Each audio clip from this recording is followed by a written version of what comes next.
Well, hello everybody. Welcome to the Prancing Pony Podcast Plays. I hope you all can hear me. Doing something a little different today, obviously using my other setup, which really I don't think I've used for probably 2 or 3 months. Um, but hopefully you're able to see and hear me just fine. I'm taking a look at the chat and catching up.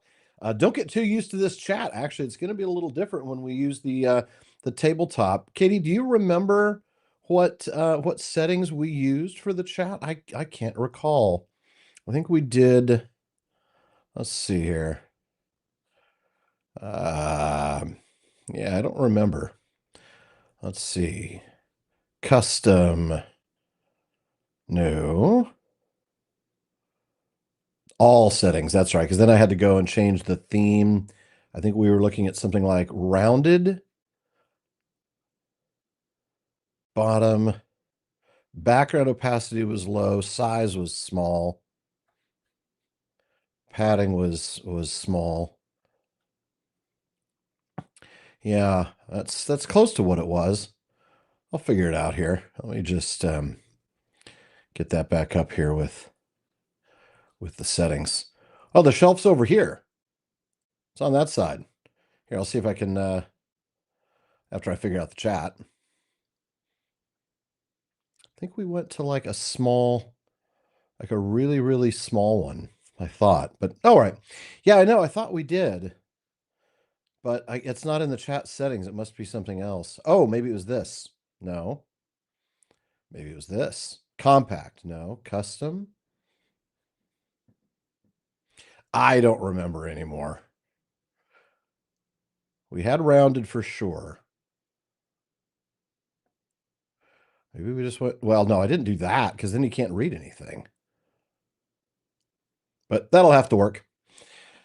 That'll have to work. So, welcome and happy Saturday. Hope your weekend is going well. We've got some fun things today. We're going to try something a little different. For those who are not used to this particular location in my room, in my office, the computer is over there and the bookshelf is over here. So if I move the camera that way, you can see part of the shelf. It's on that wall. Okay. So, and there's the computer where I'm normally sitting and working, but we're going to try to keep it over here for now. And then we'll actually try something else entirely. Thank you, Chappie Sand, for the shirt. This is the OSHA Wear shirt. Their White Tree of Gondor shirt. It's fantastic. So yeah, we're going to do something a little different today. Instead of doing LotRO, we are going to do some tabletop stuff. I think I showed you all a week or so ago the Lord of the Rings National Park puzzle. I thought we might fiddle around with that. And then I thought, because I want to do some magic later, I thought it might be fun to break open some packs, some Lord of the Rings set boosters. That's right, an unopened box of set boosters. And I don't know how we had the set box itself detached, Katie. I don't remember how to do that. That's the problem. Overlay? No? Oh, that's what it was. We had it like that. So it'll look like that when we have the other camera up. Yeah, that's what it'll be. That's what it'll be. We'll figure it out when we get the other camera on. All right. Yeah. Oh, there it is. So you do the overlay and bring it back, and there you go. So yeah, not going to do LotRO today. We're going to do something a little different. And now for something completely different. No, it's still going to be Middle Earth. That's the whole point. The PPP Plays was intended to be a mix of various Middle Earth gaming things. So, we've done the adventure tabletop book game, the adventure book game. We are going to eventually do Journeys in Middle Earth. Maybe someday we'll try some Games Workshop stuff on the tabletop. But in the meantime, we're going to try something a little different today. Yeah, let's see. Why are you Dottie on Discord? I have no idea. I didn't have anything to do with that. But yeah. All right. Well, let's see. You know what? Once I start building the puzzle, I'm not going to really have much room to do anything else. So let's open some packs first, shall we? All right, let me move the keyboard. So I don't think I need the keyboard. All right, so here's the fun stuff. What we do is we're going to go ahead and add the extra camera here. And this is going to be, hello, turn that camera on. And we're going to swap these. There we go. Except that then I'm going to customize this and get myself a little smaller, get myself out of the way a little bit more. And there we go. All right. See, when you zoom in on the Elgato face cam that I'm using here, you can actually then move around. You're just cropping the image, but it's nice. So, all right. So we've got a camera up here. Hello, camera. And we're gonna bust open a couple packs. All right. And then we'll do some puzzle, and we'll talk Middle Earth. So do feel free. This is really a good time for you to ask your questions. And I know I've just lost a bunch of money by opening this box. I probably could have sold this box for twice what I paid for it back in the day. But this isn't about investments. This isn't about, you know, selling your things and making a profit. This is about opening up some cool stuff. So, first off, we get the Realms and Relics box topper. Oh, I like that art. That's a pretty cool Balrog. You know what I noticed about that Balrog? A lack of wings.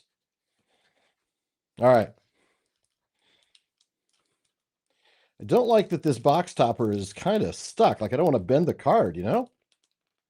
There we go. That is some pretty cool art. Definitely liking the art. All right, let's take a look. What do we get here in the box topper?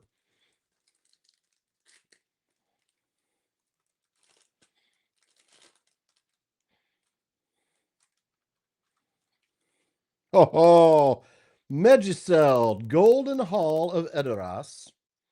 It counts as a land. It enters the battlefield tapped unless you control a plains. You can basically, it's white land, but then you can spend 4 total mana and create a human creature token. The flavor text: the hall was long and wide and filled with shadows. Mighty pillars upheld its lofty roof. Here's a closer up look of this fabulous card. These are great. Love this. What a gorgeous piece of art that is. And of course, it's a shiny foil card, which is always nice. All right. Setting that aside very carefully.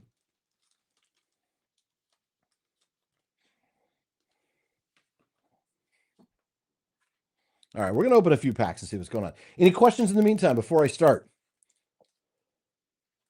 I feel like I should be doing an ad for Tissot, something like that. All right, let's take a look.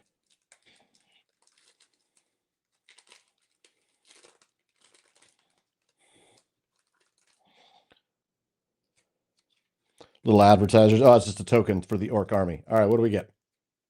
Ooh, we get some borderless art of Gandalf or Saruman.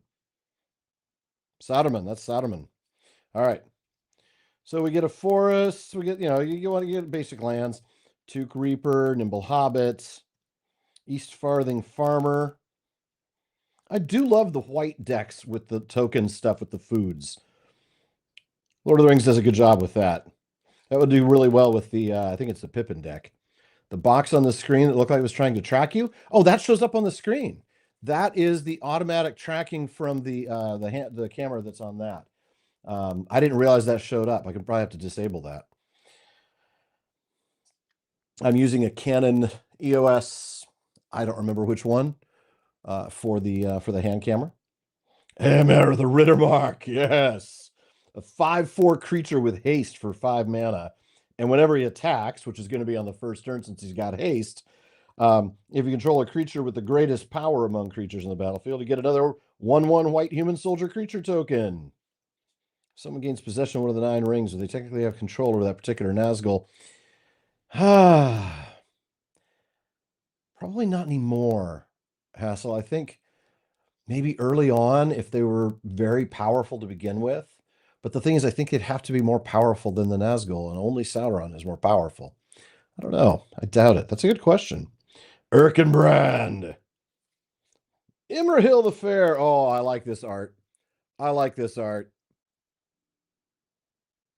Or maybe I should just do it this way. Come on, camera. Focus. Focus. Tap, tap. Come on, focus. It's not going to focus for me. I wonder if I have it. I think I have it where it's focused on the tabletop because we were having problems with its autofocus before. So what I can do is I can instead make something like this, except let's switch those so that no, I just wanted to switch positions. And then that way, if I wanted to show you a card, you'd see it in a bigger style. Look at that. A borderless art card for the Knights of Dol Amroth. Loving that. Loving that. So the Knights of Dol Amroth, it's a 4-mana card. It's a 3/3 creature, but whenever you draw your second card each turn, okay, so you'd have to have a card draw mechanic in place because you normally only draw one. Whenever you draw your second card, put a +1/+1 counter on Knights of Dol Amroth. So using something that helps you draw cards, you're going to really be able to cycle through that. Lash of the Balrog. Destroy target creature. Boom. Okay, now we're getting into the rare cards. Lost Isle Calling. So you'll notice here, I'll show you real quick on the close-up because you can't tell really on that. Notice on the your right-hand side, the little icon with the ring to the right of where it says Creature Halfling Peasant. That's going to tell you the rarity. So the little black one is common, and then there should be silver, which is going to be uncommon. And then gold is going to be rare, and orange is mythic. So my rare card every pack has one rare or mythic. This is Lost Isle Calling. And boy, doesn't that make you think of something on the shores of Aman. Whenever you scry, which means get a look at your deck, you put a verse counter on Lost Isle Calling. Oh, that'd be fun, Katie. Yeah, to get Heartless on. Especially maybe when the Hobbit cards come out. Yeah, talk to her. I'd love to have her on. So, wow, this is a little crazy. So this is an enchantment, so it stays on the battlefield, but it doesn't fight like a creature. And whenever you look in your deck, again, these are going to be built decks. Like you're going to build a combo around this. Because the idea is that whenever you look in your deck using Scry, you put a verse counter on Lost Isle Calling. And then whenever you're ready, you tap 6 total mana to exile Lost Isle Calling. And you get to then draw a card for each verse counter on it. And if it had 7 or more, you could take an extra turn. And then you get a couple foils usually, or I'm sorry, one foil. This is a common foil. It's just the Black Breath, but the art is something special. I will say that. All right. So good stuff there. We'll open up another deck. Maybe we'll open up 2 more. Who knows?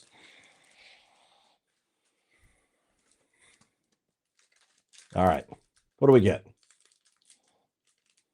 Oh yeah, I'd love to have Miranda on and talk about the flavor text. So Miranda, who's on Instagram as XLibrismere, right?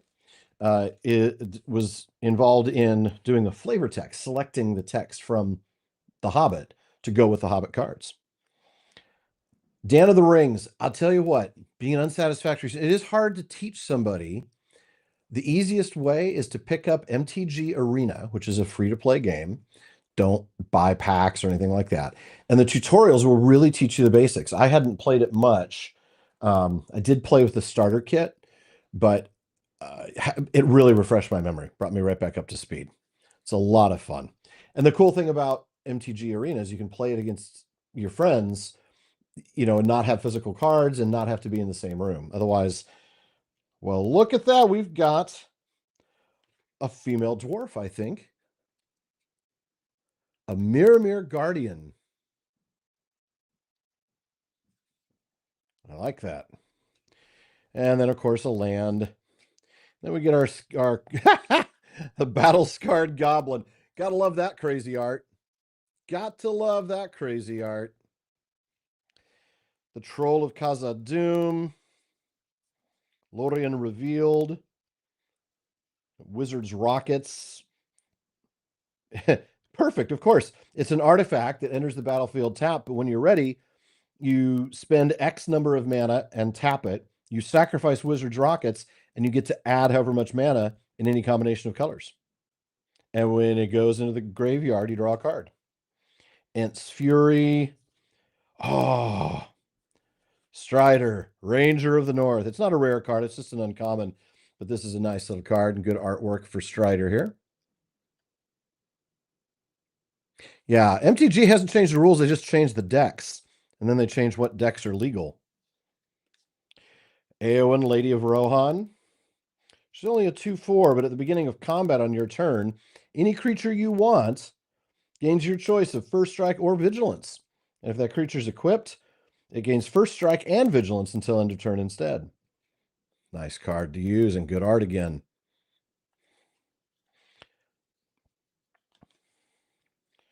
Let's see what else we got. We got Reprieve, which is an uncommon. This is, I believe, Faramir and Eowyn. I know that the illustrations. Hello. Okay, focus on me. Now focus on the card. Now focus on the card. There we go. I know these drew some criticism from folks, but I do love these adaptations. They're really, really nice. All right.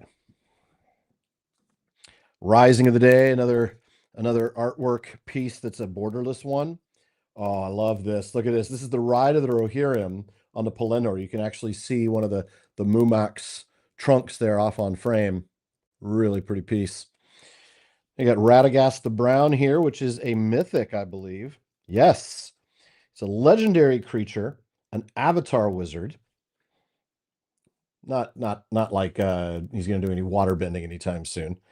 Whenever he or another non-token creature enters the battlefield under your control, you scry. You look at the top number of cards in your library based on the cost of that creature. You can reveal a creature card that doesn't share a type with one you control and put it in your hand, and the rest you put on the bottom of your library. So that's a great, powerful little card. And then this time around for the foil card, we got the Barrow Blade, and look at this. It's just a +1/+1 artifact, but whenever the equipped creature blocks or becomes blocked, that creature loses all abilities until the end of turn. So it's a nice card, and more importantly than that, the art is really pretty, especially with the shiny foil. And then I'm not quite sure why they include a random card from another deck, why I have a Phyrexian Infiltrator in this deck. Really don't know. That's weird, but it's there. All right. We'll do one more, then we'll move on to the puzzle, because I want to do the puzzle. All right, we're going to set this aside because we'll do more of these next week, perhaps. Or perhaps I won't have the patience and I'll have to open them myself.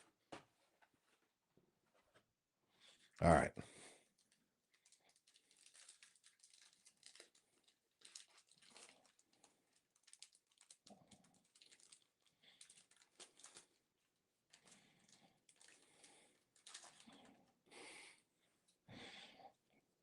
Oh, one of my favorite pieces, and it's the borderless art.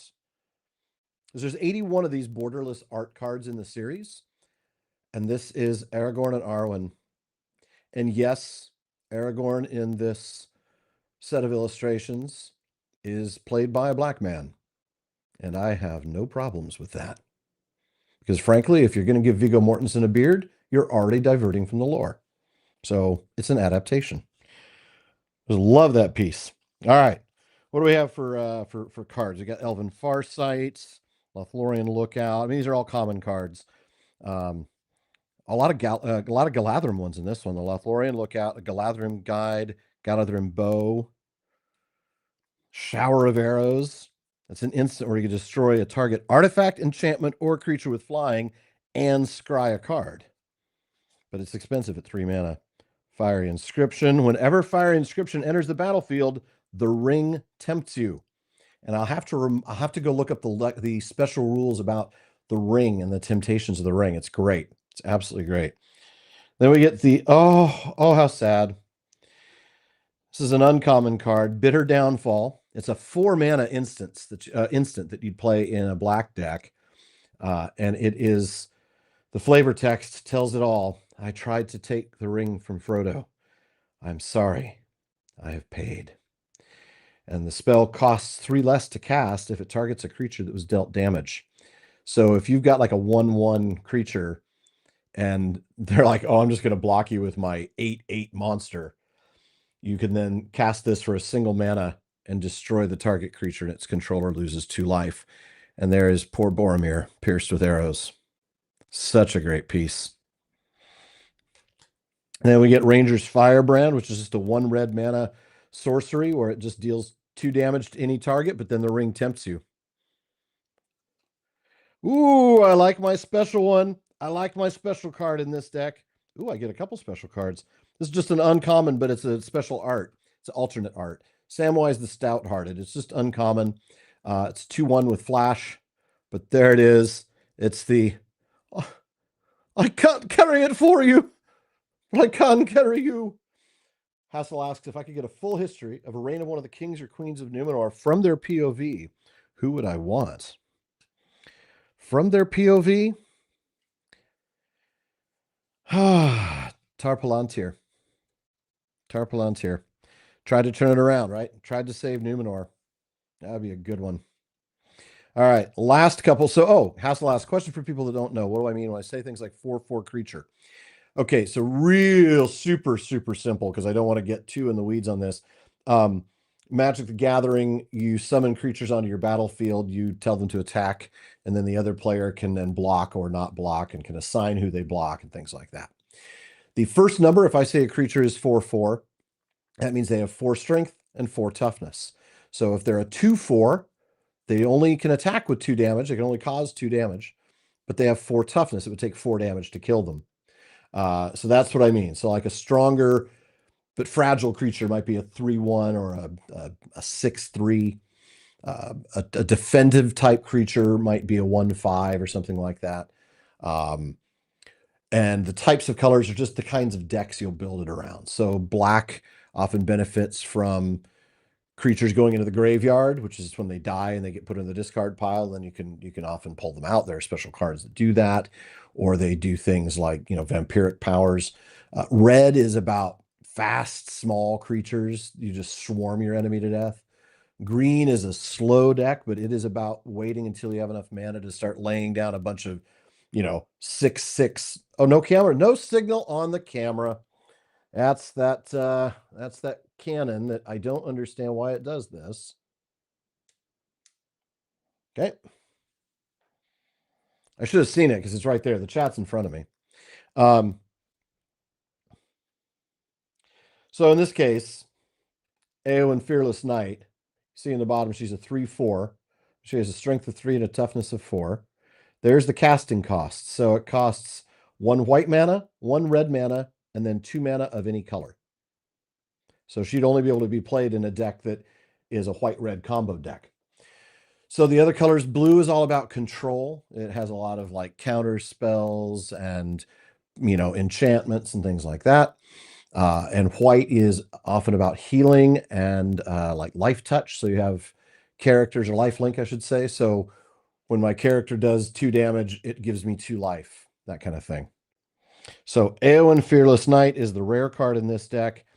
And the foil is just a common, but who wouldn't want some shiny Lembas, really? A little disappointing that I didn't get like a foil mythic or anything in this set, but that was still, I only opened 3 packs, so. All right. Fun. Let's see. Looking at chat here. Catherine, a bit behind most people, did get to see all 3. Good. Enjoying all 3 Lord of the Rings extended editions at the movie. At the movie theater. Good stuff. All right. I love Magic the Gathering, and I'm definitely planning on playing some more of that. I know I did 1 session with Don Marshall. That was a lot of fun. Looking forward to playing with Matt. We're trying to figure out how to do it logistically through Magic the Gathering Arena, so we'd both be doing it that way. The challenge there is the the fact that your screen, when you play the game, you get to see your hand in front of you. So if we've got my screen up so that you all can see what we're playing, then Matt's going to see my hand, and vice versa. So, all right. The Lord of the Rings National Park Puzzle. For this, I am going to go back to the smaller picture-in-picture inset. And that is simply because We're going to need the whole thing. And do feel free, if you all have questions, I want you to feel free to ask at any time.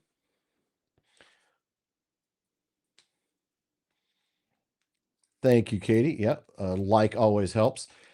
So this was put together for those who are new to the stream today or who have missed the last couple since I got this. The King's Wild project. It does a lot of stuff on Kickstarter, mostly playing cards. And I have supported all three of the Kickstarters, the Fellowship of the Ring, the Two Towers, and the Return of the King.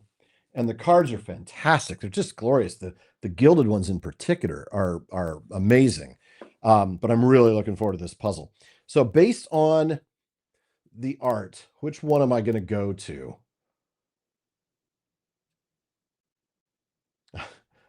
Gap of Rohan National Park, maybe, or the Shire State Park. I think I'll probably skip FL Duoth State Park. Rotros Falls, Anduin, that'd be nice. Oh, the Green Dragon, Bywater. There we go. That's where I'm going. All right. I haven't done a puzzle in years. This should be fun. 3 a.m. your time. Good heavens to May. I'm so glad it didn't. The Tuesday ones, I think, do. The Tuesday ones do. I'm kind of bummed this is folded. That's too bad.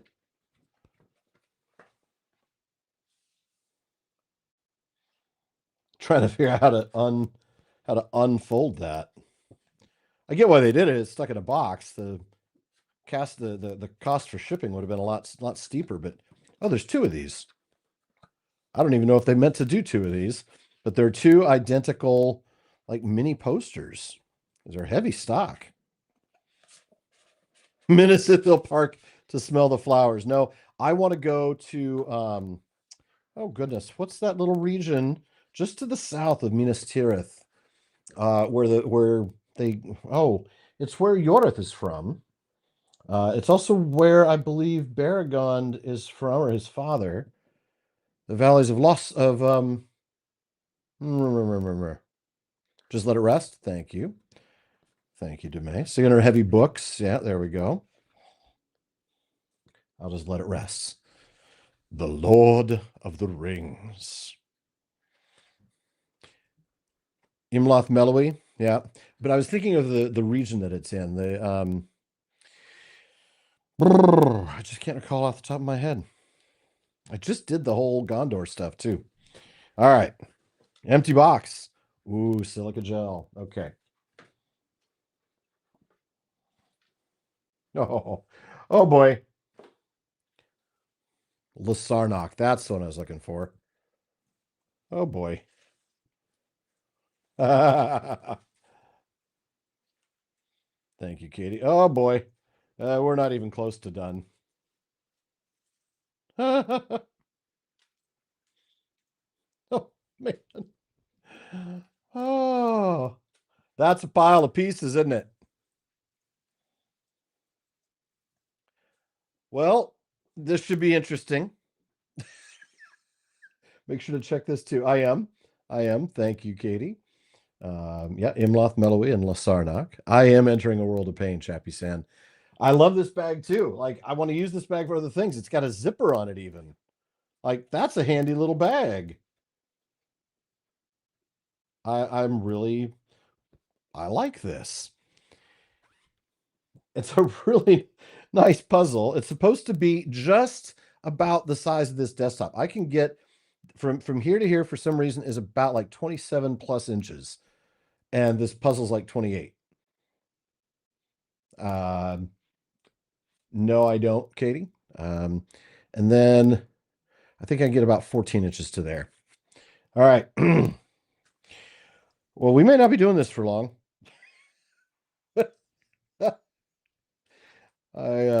Wow. Let me know when y'all want to play LotRO. All right. All right, let's try. All right, so I guess I just gotta start pulling edge. Oh, I found a corner. No, I didn't find a corner piece. It's an edge.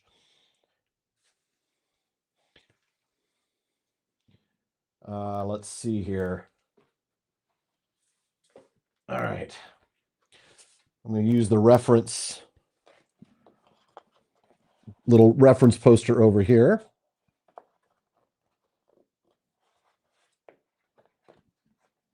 Oh, good heavens, it won't stay up here. All right, let me figure this out. Lots of trolling coming from... All right. I don't even... It's been so long. Yeah, I said edge pieces. I knew the edge pieces. I keep hoping I'll find a corner. I think I found... Nope. Oh, boy. Well, this is a great time to chat Tolkien. It's clearly I've got too small of a table to work on. That's actually going to be part of the problem. I was thinking, oh, it'll be fine because the finished puzzle is the size of the table. Yeah, it means I need about 3 times that size, don't I? So this is going to be interesting. Not sure how long I'll have the patience to do this today. What I might do is I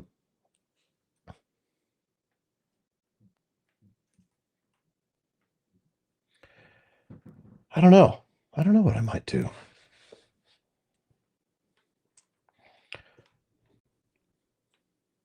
Need a few of the trays or something. Yeah, probably. I'll figure it out. I'll get it started and, we'll have some fun. We'll talk. This is a great time for you to ask questions, a great time for you to, if you've got some things about Middle Earth to check, I always want to know about this. Great chance to talk about that. This is a perfect opportunity to ask your questions because I'm clearly not going to be doing much. It's been so long since I've done a puzzle. I mean, I'm talking probably 20 years. So long since I've done puzzles.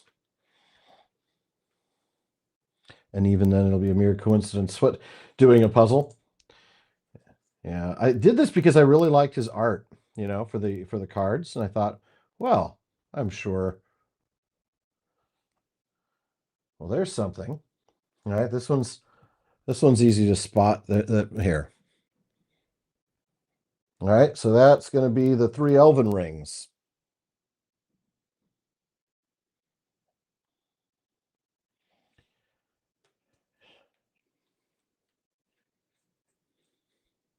Why is that? Hold on a minute. I'm getting... There we go.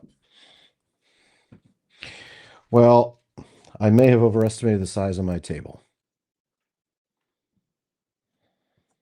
Oh, I guess I still have some more room over here. That's what I'm thinking. I'll be able to store it for later streams probably. I don't really use this table much. I use it only for the live streams. So I should be able to use it. It's where I would build the Legos. I wish I had, a bigger space, right? It'd be nice to have a bigger place to build stuff, but I don't. So, 2 pieces already together.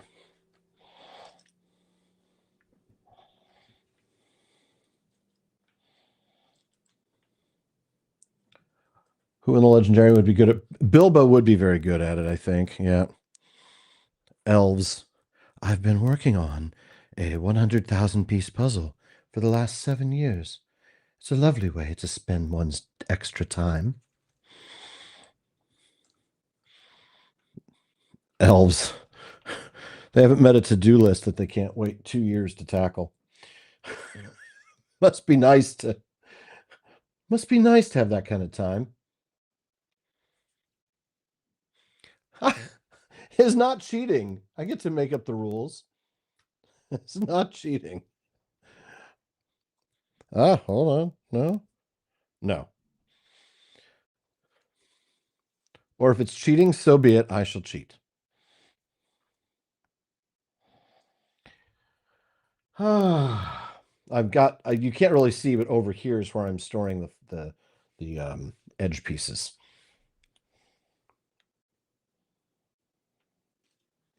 Oh, there's an elven rope one in the lower left-hand corner. So when I find a corner piece, it'll be nice and obvious. Which would I want to do? This puzzle or a puzzle of Nichols Leaf? Ooh. Ooh.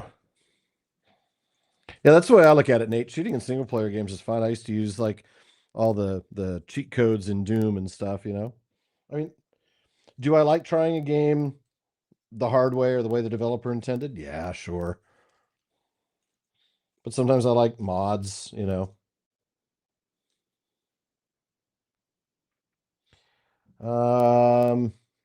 This puzzle with Nichols Leaf. I mean, obviously, if it's a single leaf, that's going to be one of those annoying puzzles, you know. But I would love to do a puzzle of like, you know, an image from that story. Um, you know, take Matej's artwork of It Is a Gift, for instance, with the tree and the bike and the mountains in the background. That would be a pretty cool puzzle to do. So yeah, there's 1,000 pieces. We might be here a while. So feel free to chat, to ask questions. I may go back to Lord of the Rings until I can lay these out and actually, you know, kind of get things I wasn't thinking about for 500, Alex. You know, things I wasn't thinking about.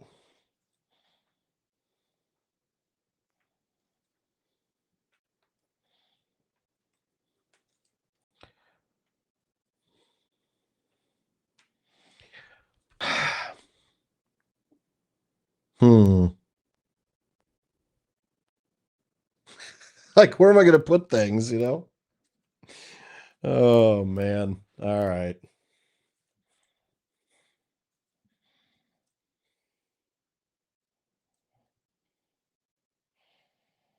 Like, I'm literally running out of room.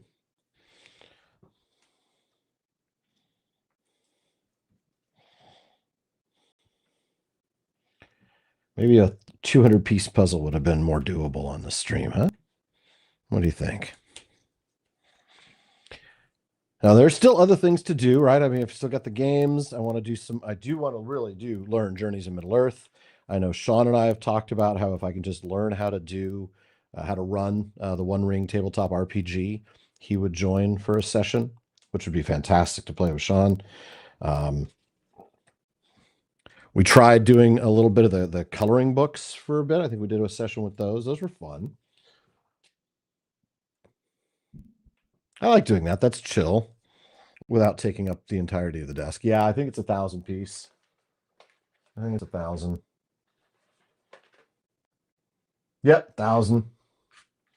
It's about 800 too many, if you ask me. Yeah, this might have been. What am I not supposed to tell a streamer?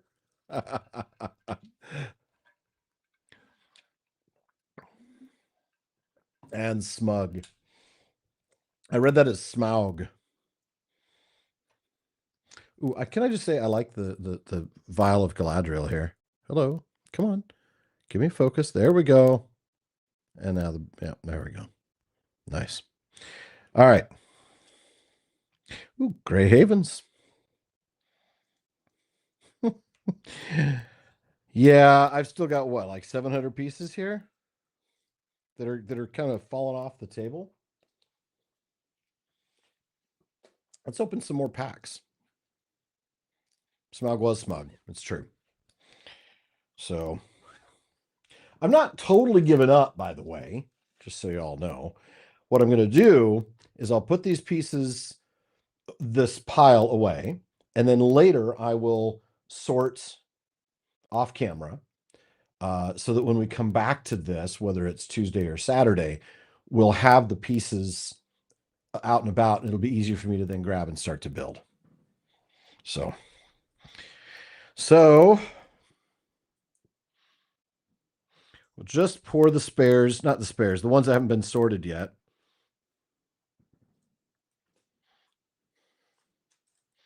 We'll just get those into the bag here. I'm trying to be very careful because I don't want to have all of them coming off the edge of the table and just onto the floor, where I'll undoubtedly run them over. Oh, I think I found a corner piece. I did, and it is Elven Rope.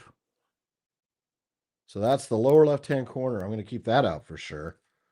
All right. How do I get these in here without? This could be entertaining. What'd you watch on your stream today? Well, I watched a guy dump half a puzzle off onto the floor. That was fun. No!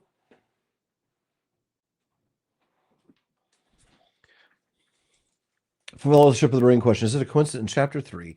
The three hobbits choose to sit inside a hollow. I just lost the question there. Inside a hollow tree in chapter 6, they end up inside a tree against their will. I mean, I think the chapter numbers are coincidental. I think the chapter numbers are. But is it real Elvish rope? I don't know. It would have to be, is it Hithline, right? Is it well, the only way we'll know is if we, tie it to an object and too securely, and then just wish it to come back, right? Pull on it and be like, oh man, I can't believe I tied it too tightly. It's never going to come undone. Boom.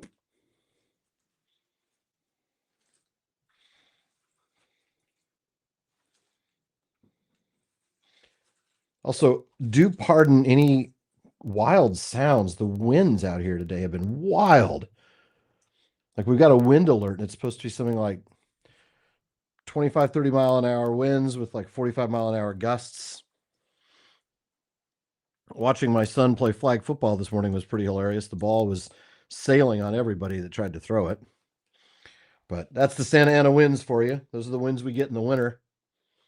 Chance, if chance you call it, absolutely.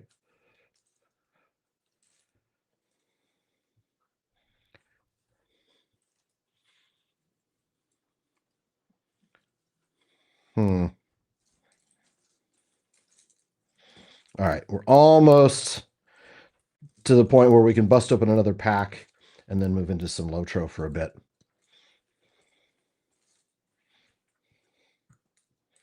Or maybe, well, you guys decide. I'll let I'll let there be a poll. You all decide. We can go into LotRO, or now this won't be Lord of the Rings, so that's why I'm a little hesitant on this. Those of you who want to learn a little bit more about how to play Magic, I can stream Magic the Gathering Arena, some of the tutorial levels, and show you how it works.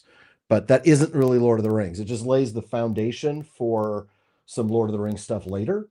But I think my gut says do LotRO. But if I could design a Lord of the Rings board game, what style board game would I pick? Probably one. Ooh, that's a tough one. I'm not very good at game design. Like I'm always blown away at these people that develop really cool rule sets that are like simple to learn but hard to master. And that would be what I'd go for. Like easy to learn but hard to master. Not a lot of random luck, but enough that something can turn the game around, like you're never totally out of it. Katie, I hope that you're counting because I have not counted the votes. 3 LotRO, 2 Magic the Gathering. Okay, that's good.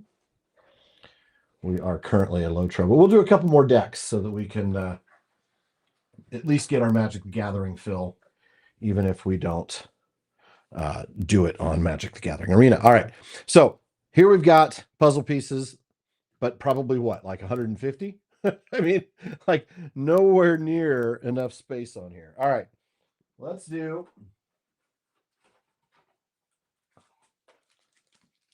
2 more packs. 2 more packs.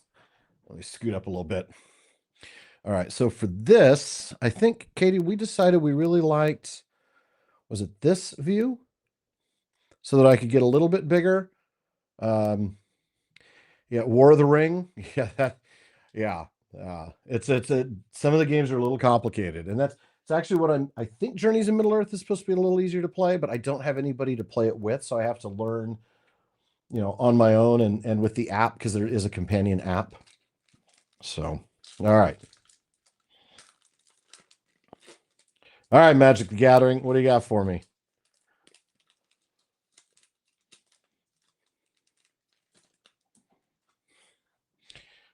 Oh, that's an interesting borderless art piece.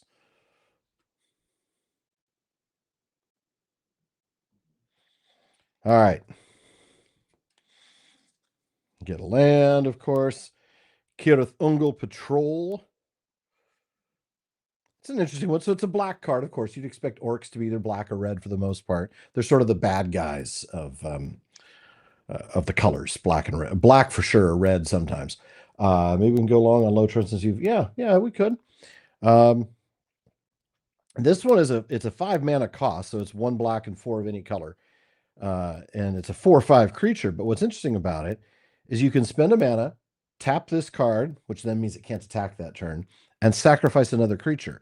When you do, you draw a card and create a food token, and the food token is one that you can sacrifice to gain life. So that's clever. Shelob's Ambush. A creature gets +1/+2 and gains Death Touch. Death Touch is great. You might have like a 1/1, mouse or something, and your opponent blocks you with an 8/8 tree, and you just cast Death Touch on your mouse, and it doesn't matter if he's only done 1 damage. It's Death Touch, so they die. Hobbit Sting, Gandalf's Sanction, Council's Deliberation. Ooh, I like the art on this one.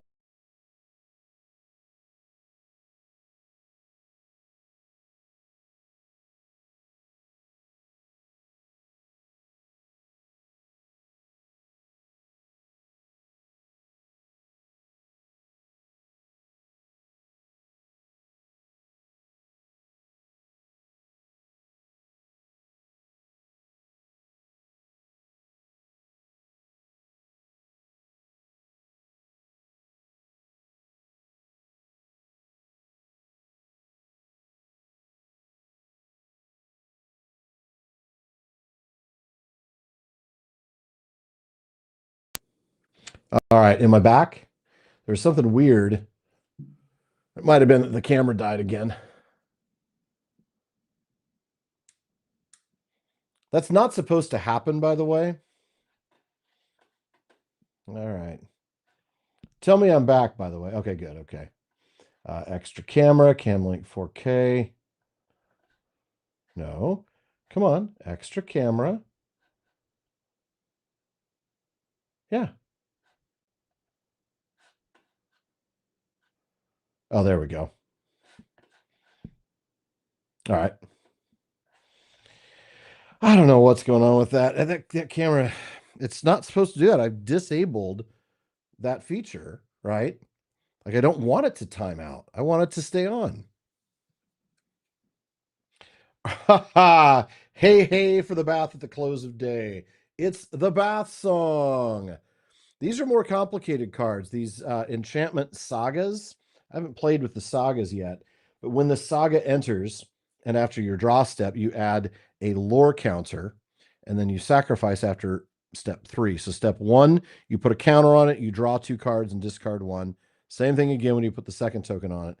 For the third time, you shuffle any number of target cards from your graveyard into your library and add 2 blue mana. That's a nice one. Blue doesn't get a lot of resurrection stuff like that. Oh, the Oliphant. Now, this one's a nice creature to have. He's an expensive one to cast. It costs 1 red and 5 of any color, right? That's that cost up in the top corner. He's a 6/4 creature with trample. Now, what trample means is that any damage that is more than is necessary to kill the blocker goes through and hits your opponent. So one of the things in the game is you're like, oh, if I've got somebody that can defend, I'll just block. You might have like, let's say you've got a 4/4 creature coming at you, and you've got a creature that's a 4/1. Well, they both die. Let's say you've got a creature who's let's say you're only a 2/1. Well, that 4/4 creature is going to kill that 2/1 creature, and nothing's going to happen to the extra damage, right? Because he's done 3 more damage than he needs to kill that creature. Well, if you got trample, that carries on through. So it means that if you want to protect yourself, you have to put multiple blockers against somebody with trample. Whenever he attacks, another creature gets +2/0 and gains trample until end of turn. Oh, that's nice. That's nice. There we go. We get another, you know how earlier we had Strider, Ranger of the North? Here we get Aragorn, King of Gondor. This one's a tough one because you have to play him in a really multi deck. It takes one blue, one red, one white, and one of anything. He has vigilance, which means that even when he attacks, he doesn't tap, so he can attack and block. He also has lifelink, so any time that he does damage to a creature, you get that amount of life given back to you. When Aragorn, King of Gondor, enters the field, you become the monarch. I don't know. When Aragorn attacks, up to one target creature can't block this turn. If you're the monarch, creatures can't block this turn. I'm not sure what that means. Does it mean I'll have to look that? I'm not sure if that means your own creatures can't. Nobody can. I have no idea. That's what happens when they introduce new rules. I just don't know all the new rules yet. All right, then we get a legendary land. We get Rivendell. I like that art. Rivendell enters the battlefield tapped unless you control a legendary creature. So you see how Aragorn is identified as a legendary creature. So if you have a legendary creature, Rivendell does not enter the battlefield tapped. When you tap it, it acts like a blue land. But you can also spend a couple mana, and tap it, and you can scry 2. So you can look and see what are the next 2 cards coming in your hand. The Woes Pathfinder in foil. This is an interesting simple. I like when green has a simple card because usually green is about 8 mana cost creatures that have trample or reach, and they're just monsters. So it's nice when they have small 1/1s. And what I like about this one is you can tap it to add a mana of any color. So there's really no benefit to pinging away with a 1/1 character. You're never going to kill your opponent with a bunch of 1/1s. But if you tap it, you can then add black mana if you needed it, or white mana if you needed it. If you do have a bunch of mana, though, look at this power. If you spend 7 total mana and tap this card, another target creature gains +3/+3 and gains trample until the end of the turn. I like that. I like that. All right. One more, and then we'll play a little bit of LotRO. Mana. So mana is the magical powers in the Magic the Gathering game, and I had not talked about that at all. There are 2 elements to it. You play lands, and then the lands, you tap the land, and when you tap the land, you get 1 mana of that land's color. So plains give you white energy, mountains give you red energy, forests give you green, swamps give you black, and oceans or islands give you blue. And so you build a deck. If you've got I can't remember anymore. Is it 60 cards? You would typically do like 20, 22 lands. And so, your mix, you're always going to have some land, hopefully, because you don't want to be stuck without any land. You can only put 1 down at a time. So you play a land on your turn 1, and oftentimes you can't do anything with it. So then on your second turn, you play another land, and then maybe you tap them both and can cast a creature, that kind of thing. Tapping means to take the card that normally sits. So you've got a card like this Snarling Warg, okay? He sits on the battlefield like this when you summon him, and he has summoning sickness, so he can't do anything unless he has haste. He does not. And then when it's time for him to attack on his next turn, you tap it. Or some people will just do tap by 45 degrees just to show that it is now attacking. And once it's attacked, then it cannot be assigned as a blocker on your opponent's turn. Unless, of course, the creature has vigilance. If he has vigilance, then he is able to block.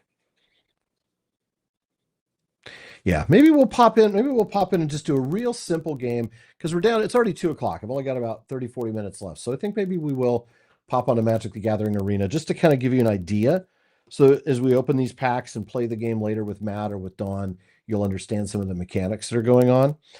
So with this deck, we've got a land, and I love this. The lands are flavored, for Lord of the Rings. So it's a Plains land, but it's the Shire. It's the Shire. I love it.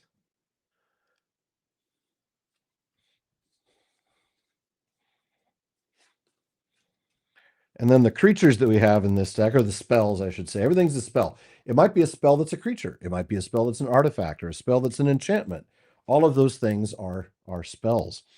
We get an Oliphant again, the 6/4 with trample, the Mirkwood bats. So there's another thing. If a creature has flying, it can only be blocked by other flyers. It can block land creatures if he has flying, but it cannot be blocked by anything except flying creatures or creatures with a skill called reach. Mirkwood spider has death touch. See, a lot of the death touch creatures are 1/1, right? Because the whole point is they're small, but they can kill you. One of my favorites. It's an uncommon, so it's not rare and it's not hard to build a deck around him. But Meriadoc Brandybuck, he's in the starter deck for the Lord of the Rings. And you put him on your, you summon him for 2 mana, and he's just a 2/2 creature. You're probably not going to attack with him very often. Tulkas is mighty. I think he might be green. He might be a green-red combo deck, actually. He wouldn't be, white would be healing. So I think Yavanna would be white. Yavanna would be green-white. Yavanna would be green-white for sure. Tulkas would be red. Ale might be a pure red. Ale would be almost pure red because he's a mountains guy. Tulkas would probably be a red-green.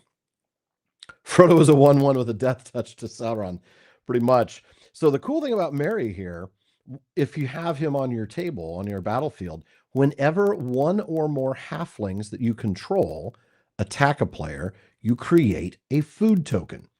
So you're constantly generating food. And food is an artifact that for 2 mana, you can sacrifice the food and gain 3 life.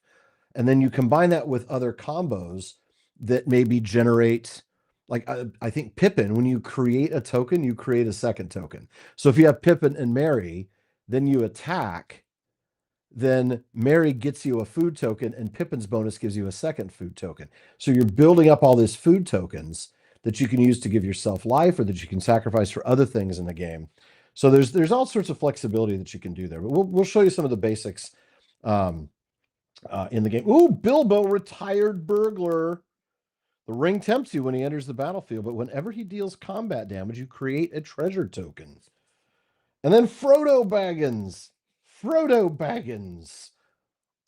I don't think I've ever drawn Frodo in this form. I've drawn him as the ring bearer, not as the scout. I like that.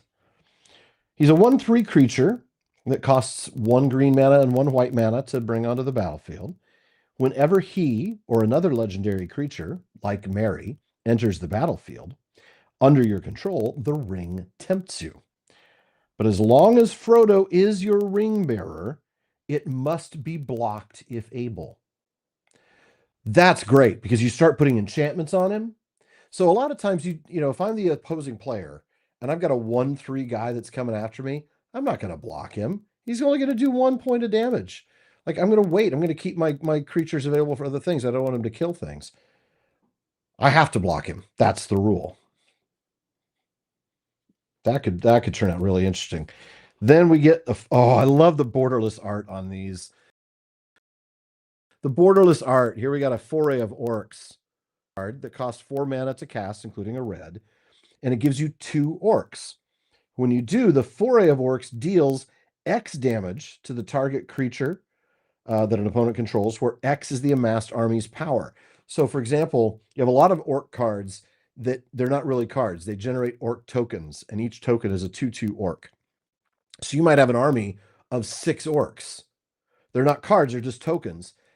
But the whole point of this card is that you add 2 to your army And then when you do, it deals that amount of damage of the size of the army to a target creature your opponent controls. Here's a gold card. Here's my rare card for the deck.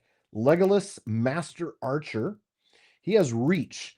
Now, reach is the thing that enables a ground-based character to defend against a flying creature. The perfect skill to give Legolas, right? I mean, this is a guy who shot down one of the pterodactyls that the Nazgul were riding on. So of course he has reach. Whenever you cast a spell that targets Legolas, Master Archer, like let's say an enchantment that gives him +1/+1, you put a +1/+1 counter on him. So I want to cast a spell that puts, it gives him a +2 bonus. Oh no, now it's a +3/+1 bonus. That's nice.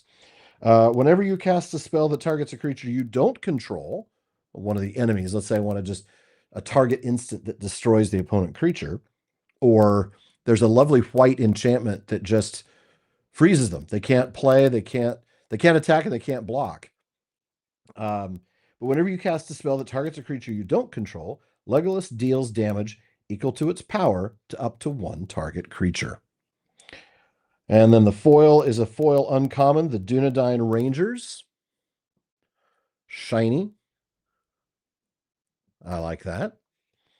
Landfall. Whenever a land enters the battlefield under your control, if you don't control a ring bearer, the ring tempts you. All right. Good stuff. Well, I'm not going to try to move around the cameras or anything like that. So I'm going to see if I can run the Epic Games launcher here. Oh, I don't want it over there. It's on the wrong screen. All right, so now I want to do Magic the Gathering.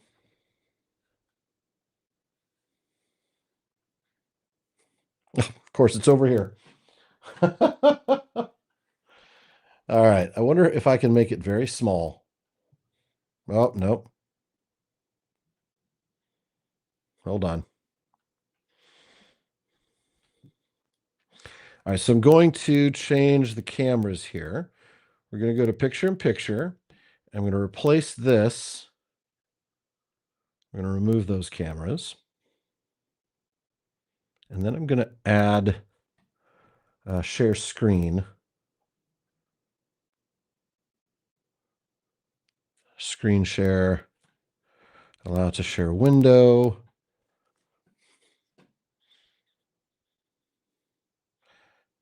Share this window.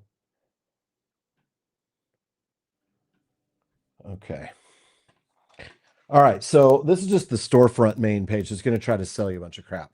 Ignore the crap it wants to sell you. Right now, Teenage Mutant Ninja Turtles just came out, so it's a big thing.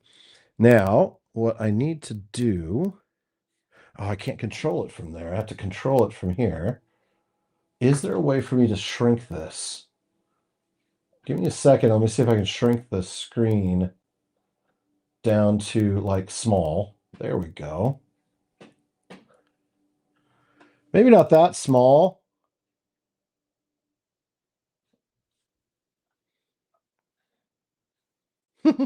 Hold on.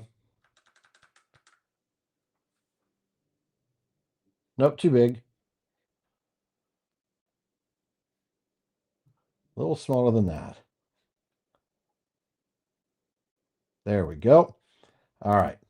So now I can play that while still shrinking my window here so I can still see you all. And that way I'll also know if something terrible happens. All right. So let's take a look. Let's go back out of options here. If I go to play, I think what I want to do is do the tutorials.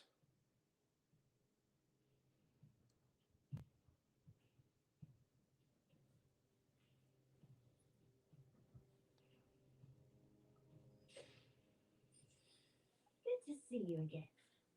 No, oh yeah, replay tutorial. Here we go. All right. So this is for all the beginners out there learning how to do a little magic. Are you able to hear the audio as well? It's just a person talking.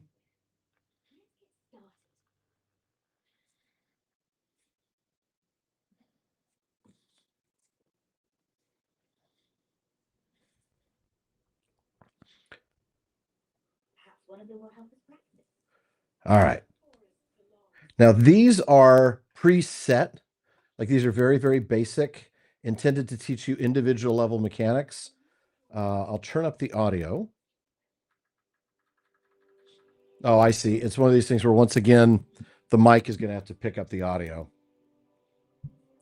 I have to say, they've done a good job of making this this game. Golem, Ungoliant, or a streaking Nazgul? Well, if it's a streaking Nazgul, not Golem. I'd rather have Golem. All right. Yeah, I don't know yet how to convey the audio from... Let's see. No. Don't know if I can feed audio from the screen. I'll figure it out. It's not critical. You might be able to hear some of the music through the mic, but even if you don't, it's okay. It really is. All right, so obviously the only thing I can do is play a land. Now you'll notice that the only spell I could cast costs 2 white mana, so I can't cast it yet. And that's what she's telling me. That's all you can do right now. So you end your turn. And now your opponent plays. They play a forest. Same kind of thing. You can't do anything. Play another land. So now you've got 2 white mana. You can cast this next spell. Okay. So watch what happens when I play it. The lands will get tapped. See, they get tapped. Tapped lands can be used again. Lands add mana. Yep. So now he's got Summoning Sickness, so he can't attack on his first turn. You cast another Plains, cast another this guy.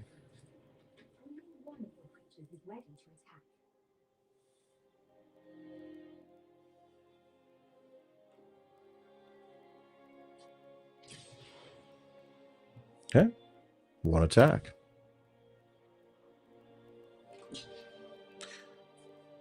Yeah, so strength is the damage it does. Toughness is the damage required to destroy it.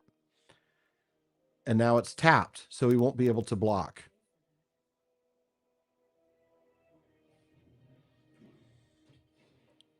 Aha. So they summon the Treetop Warden, which is a 2/2 creature. So when I attack, if they block, they'll both die. Now, this one is a 3/2 creature. He doesn't have any special powers.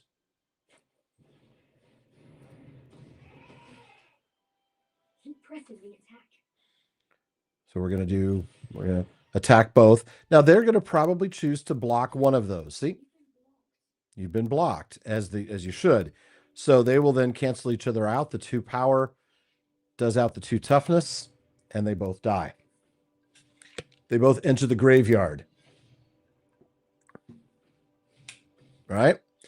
So they're gone. And the other one goes through and does damage. Maybe I have to crush you. And as green often does, they summon a big creature, the Rumbling Baloth. It's a 4/4 creature. And what will happen? Like she says, the beast will destroy your creatures. How will that happen? If I attack with a 2/2 and a 3/2, they can block both, and the 4 points of damage will kill both of my creatures. He'll die too, but that would leave me in a little bit of trouble. So I'm going to do no attack. You've shown spirit, but I will show you strength. And now they've got a spell called Feral Roar that gives him a 4/4 burst. Now he's got an 8/8. That would kill me if I don't block him.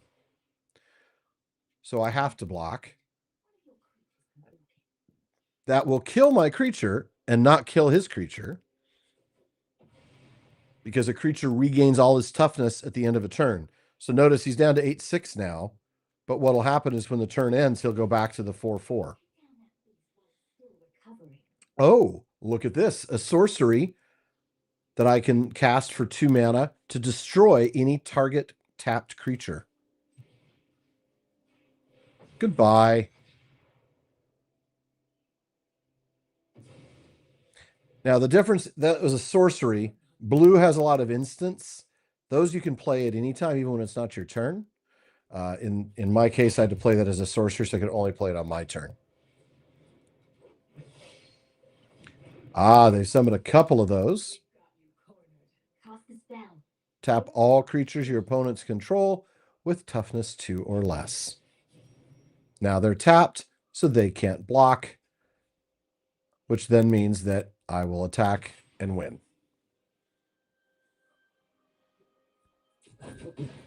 Well fought, outsider. So we'll do one more, and then I'll show you. I don't think I can actually play a Lord of the Rings game because it's no longer, like, I won't be able to play against the AI. I'd have to play against a person. I don't have anybody to play. You've unlocked a new card. So every time you play, you get to unlock new cards. Yeah, good work back there. But if you're going to battle another planeswalker, So now I played against a green deck. Now I'm playing against a red deck. So this deck's going to be faster, and I'm going to have to play against it differently.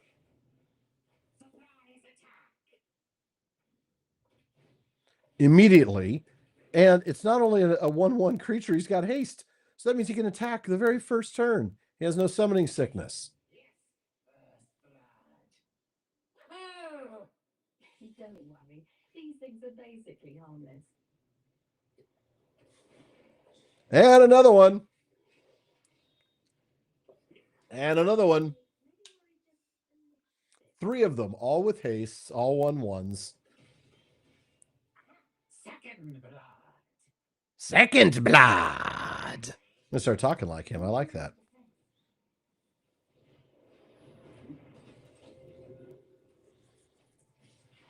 Now, do I want to block?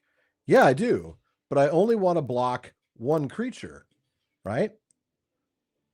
So that'll kill 1 and let 2 more get through. Now they've summoned a 3/3.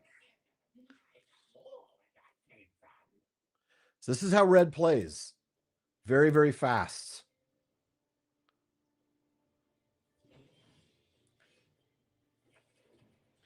Okay, so I can summon another Shrine Keeper and a Sanctuary Cat.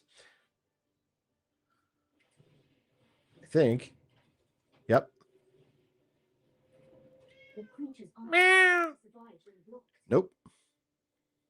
Hold them back. So no attacks. And that's the thing. You learn how not, when not to attack, because it's better sometimes to defend. So now we choose blockers. We got 2 1/1s and a 3/3. So for me to defeat that 3/3, I would have to use the 2/2 and a 1/2. They would both die. And then the 2/2 could block one of the 1/1s. The other option is I could use the 2/2s to block the 1/1, allow the 3/3 to come by, or block him with the 1/2 and he dies.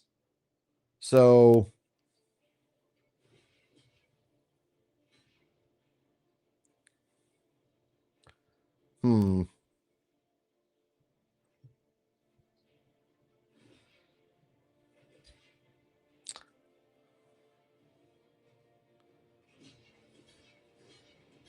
So that's what I've chosen to do. Nobody kills my troops but me.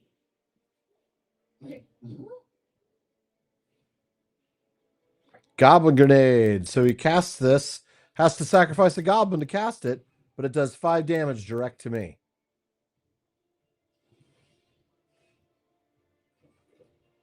And now I'm going to just all attack. I only get 3 points, but it helps.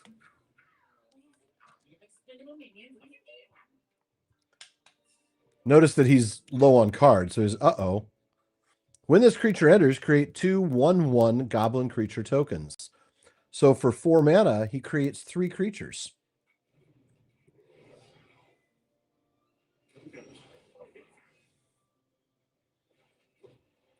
You can only play 1 land each turn, by the way. That's what you've been seeing me do, is I play a land, and then I cast a spell. In this case, I get a 3/4 spirit that gives me 4 life when he comes into the battlefield. Nice defense. He'd be a fool to attack you now. Yeah, they can't. I forget. Can they block when they're summoned? Yeah, they can. They just can't attack when they're summoned. So if I attack with him, he'll block with him. They'll both die. If I attack with him, he could block with both of them. It'll kill one of them. So let's do it. Oops, I didn't mean to do that. I meant to do all of them. That was bad. That was a mistake.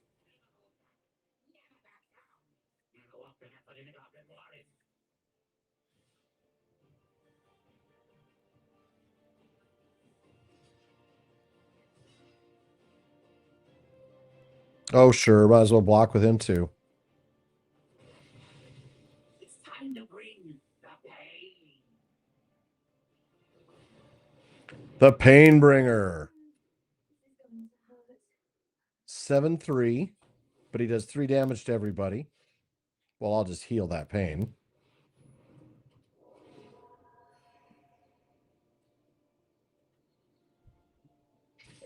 I'm going to attack with all of these because if he blocks the 3-4, he's going to die. And he blocks the 1-2, and I get some damage in. I'm going to let him come through. No, not. I'm going to kill him. The general knows when that means. Nope. Sorry, my microphone had fallen. Have mercy on me, please.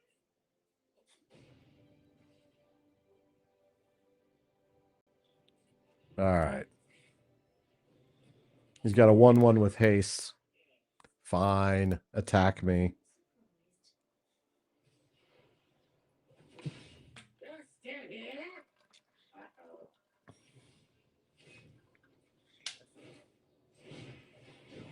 And I can destroy target tapped creature anyway. And then it's time. He dies. End of match. It's the pokey that had the most. So now you kind of get the basics, at least the concept of the game. If I leave out of this, one of the cool things about the So let's try a more challenging method. oh no, can I not leave? Seriously? Follow me to Ixalan. There's a mystic there who spent his life studying the nuances of combat. I can't unless I exit the game. All right. Well, I guess we're stuck playing, so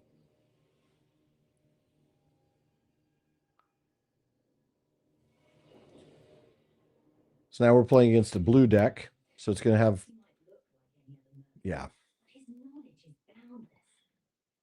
Stay patient and keep an open mind. And expect that he's got spells that will counter your creatures. Oh no, he's got a flyer already. Birds fly freely, unfettered by earthly bonds. So my 1/2 cat cannot block against the bird, but can be blocked by the bird. You must understand. And now air, land, that and sea. flying creature gets +1/+1. So he's going to be a 2/2, which means now he'd kill my cat if I attacked. That bird can fly over any blockers on the ground. Yep. Yes, he can.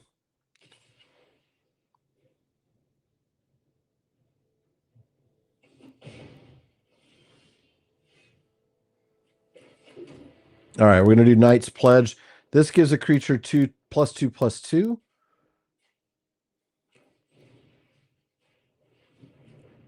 So now he's a 3/4, and he's not going to want to block him, even if he could, because he'd kill him. I can't block him. Now, you take a look. What in the world? What kind of creature is a 0/4? What's that worth for? You block. He's just a blocker. A pirate hat. And if I attack with the 3/4, that 0/4 creature won't kill him, but he also won't die, and then I won't be able to block. So there's almost no point in attacking. So I'm going to say no attacks, and we're going to wait. And I can't block the bird. Battles ebb and flow. Enchant creature. There we go. Enchanted creature doesn't untap. It gets tapped, so that means I won't be able to use it. So now that creature is useless. Keep going. He's running out. Alan was just listening to some of the early episodes. I have a theory that Elwing was turned into an albatross.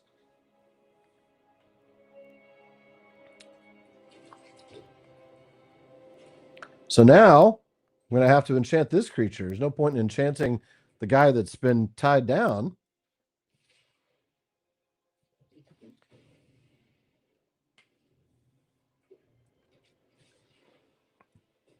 I can't stop him because I don't have a bird.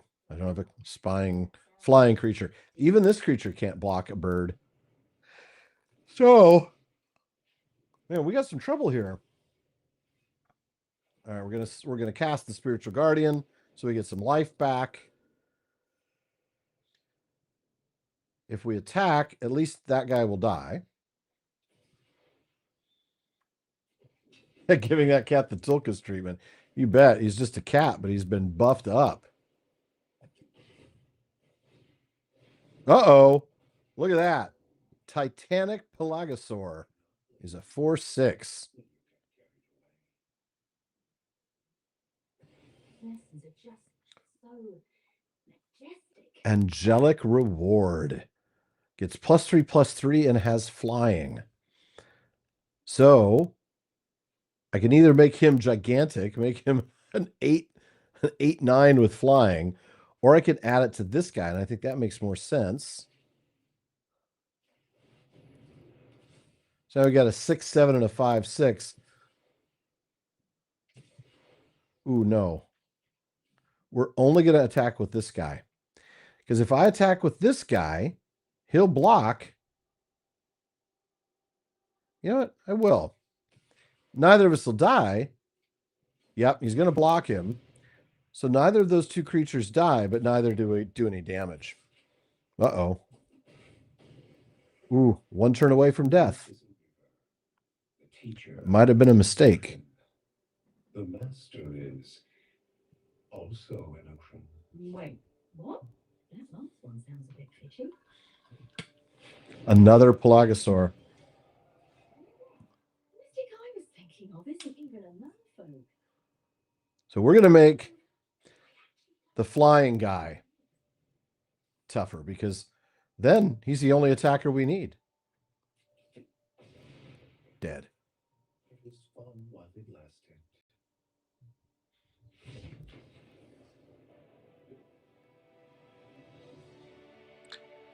All right. I'm going to try something here. I have to probably exit the game. Okay, we're almost ready to take on. That's what I thought.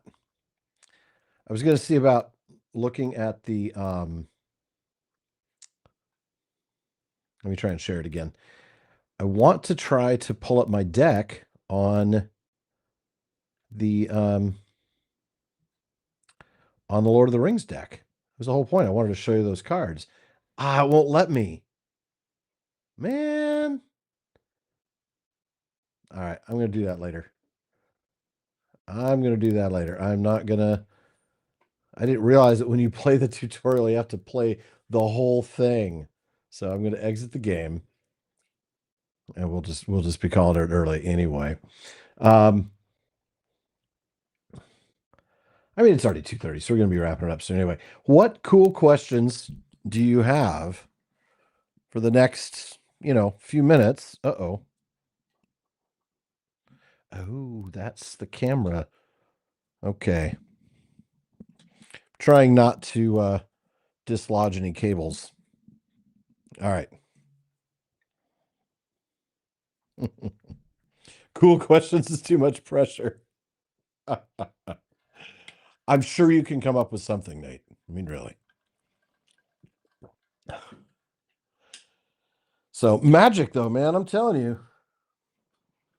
All right, I'm going to open another pack because I get addicted to opening packs.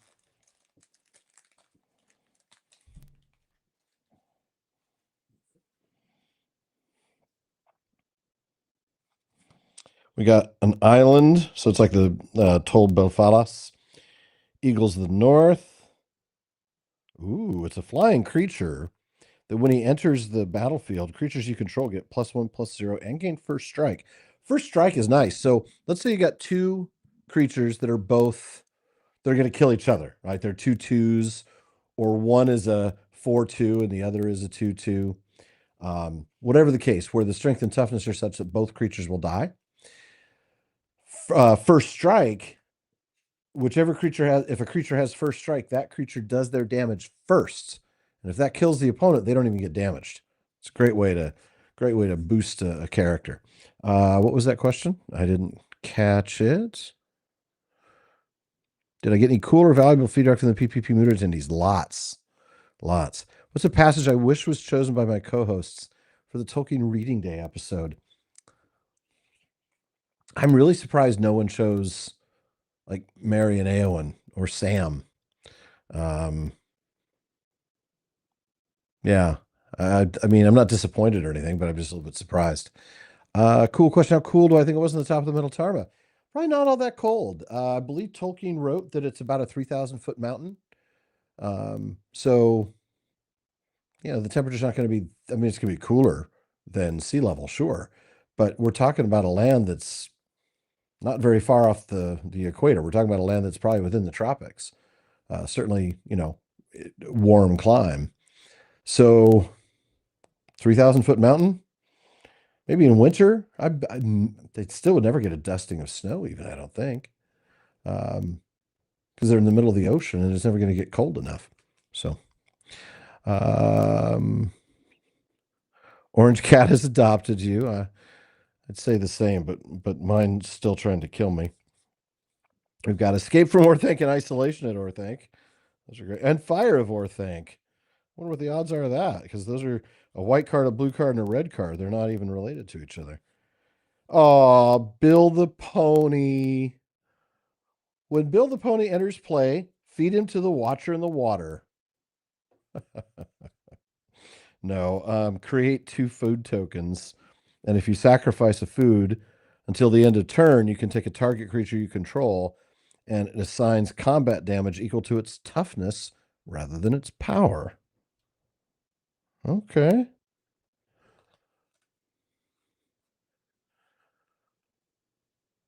How is Ollie?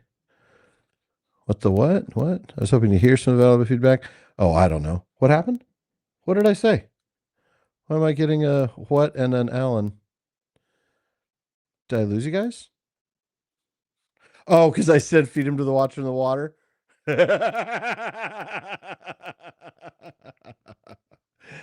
Oh, stew the conies. Stew the conies. I was just playing. The Shire Sheriff. Mirkwood Bats. Oh, that's a creepy borderless art. I love it. Bill the Pony becomes a food token. Oh, man. Whenever you create or sacrifice a token, each opponent loses a life. Oh, that's a nice one to combine with all the token generators.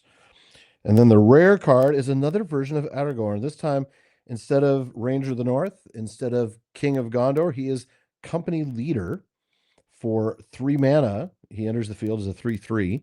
Whenever the ring tempts you, if you chose a creature other than Aragorn, company leader, as your ring bearer, put your choice of a counter from among First Strike, Vigilance, Death Touch, and Lifelink on Aragorn. And whenever you put one or more counters on Aragorn, put one of each of those kinds on up to one other target creature. That's nice. Then we got an Uruk-hai Berserker in foil, and that is it. All right. All right. Are those the bats that carried Legolas around for a while? Yeah. Bill the Pony, immediate win the game. Almost your choice for unlikely hero. Oh, excuse me. Oh, man. Sleepy all of a sudden. But it's too bad because I've got to write week 111 of the TTT. Because you guys get, when does the TTT come out? Week 111 drops on the 16th. So I have to get that over to Jonathan fairly soon so that he can get that edited and so that Katie can get that posted for us. Why didn't Legolas save Tauriel? Mm-hmm.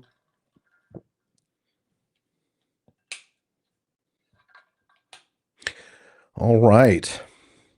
Well, if there are any last minute questions, now's your time, because I'm about to say goodnight. Where would I build a vacation home? Middle Earth in the Fourth Age.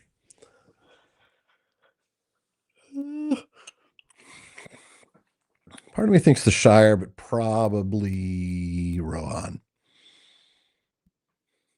in the Fourth Age. Yeah.